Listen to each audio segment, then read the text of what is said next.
Hello friends, this is Scott, and we're sitting in front of my bush green bean patch, and it's time to pick another bag. These beans are going crazy. I'm going to show you today that in a very, kind of a small area. This is literally a, 3 foot by, 10-foot bed, and I'm going to have more beans than I'm going to know what to do with. And I'm going to freeze a bunch, so it's going to be good. We got family members that want some fresh green beans, so I'll be saving some of those, but I'll be going into the kitchen a little later and showing you how to blanch beans and see how much we get out of this. I do have a pretty good bag in the house already, and yeah, Willow's here again. But yeah, I'm hoping to get another bag here, which I'm sure I will because there's tons of beans in here, and we'll take them inside and we're going to process them. Now, green beans are one of the most kind of labor-intensive crop you can grow. I get tired of green beans. I love to eat them, but they are a lot of work to prepare them, pick them and prepare them, and yeah. But once they're in freezer bags, they're very easy. You just pop them out in the winter, and you can just throw them in boiling water and soften them up a little bit, put some butter on them, maybe have some little bacon, a little onion, and they're very tasty. So anyway, we're going to do some picking today, and I'm just going to show you. I'm not going to bore you with a bunch of picking, but I'll show you some, and I'll show you how loaded these bean plants are. And then we will go inside the house, and we're going to show you how much we can get out of a couple pickings. I did pick a couple days ago, so that's the beans that are in the house, and then I'll say, well, how many we can get today. So let's take a look at these beans. Come on, get out. So here's a look at my small little bean patch. Again, it's probably 4 feet wide and maybe 10 feet long. I'm not sure, but yeah, these have grown really well, and they're producing tons of beans. Now, green beans, sometimes I grow them as pole beans, which I have to get some trellising for. I used to have some metal rounds or wires that I used for, just stack them up real tall. And I had a terraced yard so that I could just stand up and from the top terrace and just reach up. And, pole beans are nice because you can pick them without having to bend over or kneel down or sit down. And bush beans, though, I find, at least my opinion, and people disagree with me, but I think bush beans produce more beans for the plants than the pole beans do. Pole beans seem to always want to use their energy to grow and climb, whereas the bush beans get to size pretty quick and they just start producing beans. And what's neat about these is as long as you keep them picked, they'll keep producing. There's a handful of nice beans, and the plants will continue to flower. Now, people, will eat them at any stage. When they're young, they're more tender, so they're good. But when they start getting a little older, again, they don't taste as well, and it'll shut down the plants from production. So it's a good idea probably to come out and pick your green beans every couple of days, because literally, if you wait 2 days and come back out, you're going to have another whole sack of beans. So yeah, it's feast or famine with beans, and once you have them, it's definitely a feast. So yeah, I like to pick them, but again, it's not good for the back, and it is a very labor-intensive vegetable, probably the most labor-intensive that I grow. But they're good, and again, sometimes you get a little too much of a good thing, but again, I like to freeze them because freezing, to me, is the best way to preserve beans because they stay crisp. And it seemed like I grew up on canned beans and those slimy things that were always kind of, they kind of were green, but not really, kind of a brown and soft and limp and just not a tasty crop. But yeah, these, when you freeze them, they stay definitely crisp. So there's a handful, and so I drop more of them than I put in the bag, I think. But yeah, so it's, you just pack a lunch and come on out and, make sure you bring a drink because you'll be here for a while. And just enjoy the nice day and picking beans. And again, I'm surrounded by cats and as well as all the chickens. And chickens don't bother the beans. Initially when the plants were small, I didn't want the chickens out as with other plants. But once the beans are fully mature, the chickens ignore it. They don't do anything with these plants.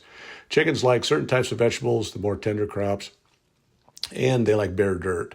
So if you have, garden beds that are full, then they generally don't mess with much of it. But if you have, bare dirt or plants kind of spaced out, they'll get in there and they'll nibble on the leaves and take care of some of your produce for you. Okay, so we're back in the house, and it's very rare I do a video inside, but it's kind of nice because it makes me do my dishes. So anyway, this is why I call this labor intensive. This is just 2 pickings. This is all within the last 4 or 5 days.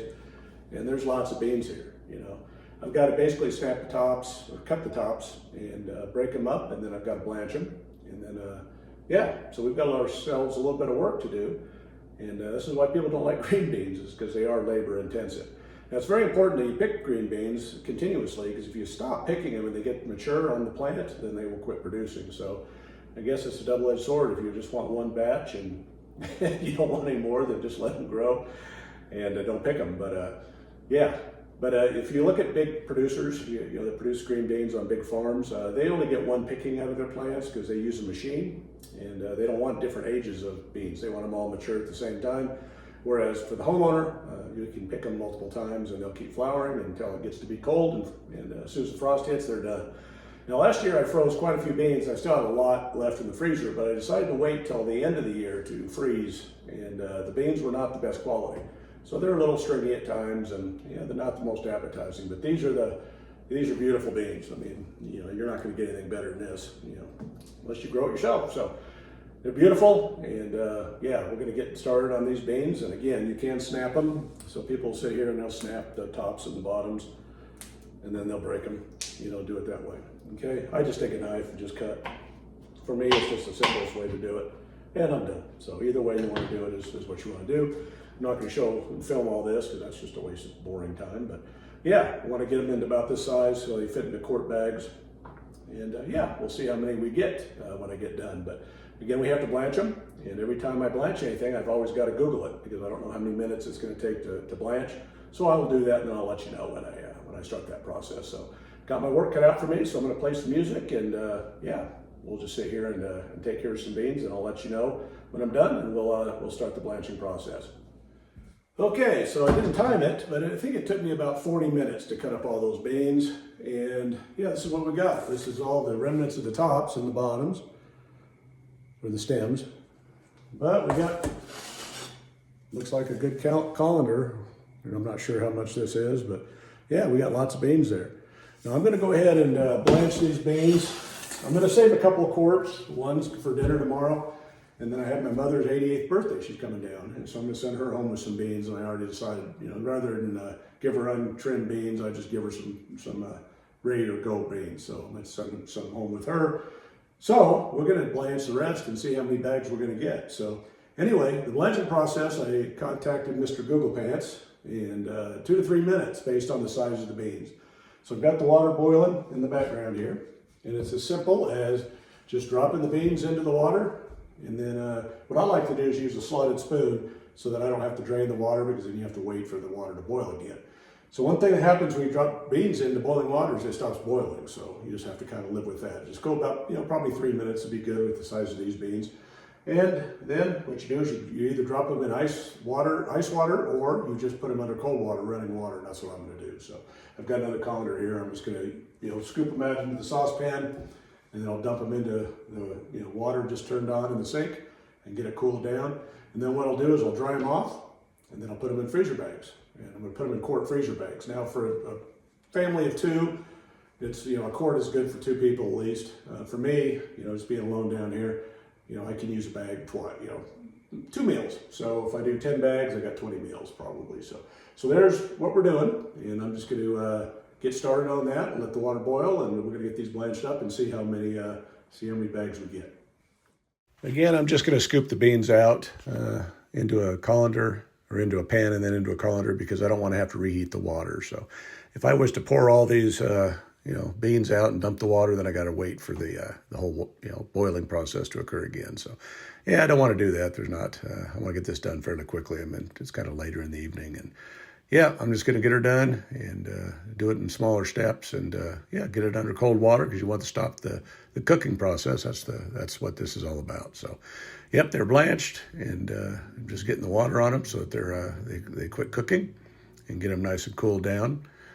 And it just takes a few minutes. And again, it's a little harder when you have a lot of beans if you were to try to cool them down that way. But sometimes maybe it'd be better just to have a bunch of ice water in a sink. But I'm throwing them on a towel or a couple towels and just letting them dry out, because I don't want them sticking together. Because when I do eat them, I want to put 2 meals in one baggie, and I want to be able to break them apart. So I'll let them dry.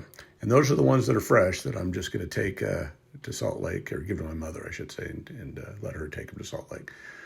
But there we go. You see, those are the fresh ones, unblanched, and you see the blanched ones, which are really a pretty color green. So, yeah, the blanching process, you know, they look prettier blanched, and they definitely stay crisp. So when you boil them up, they're a solid bean. They're not that squishy, ugly brown stuff we grew up with. And there we go. You know, grow your own green beans. You know, they're a little bit of work, but they produce a lot of food, and you can enjoy them all winter long.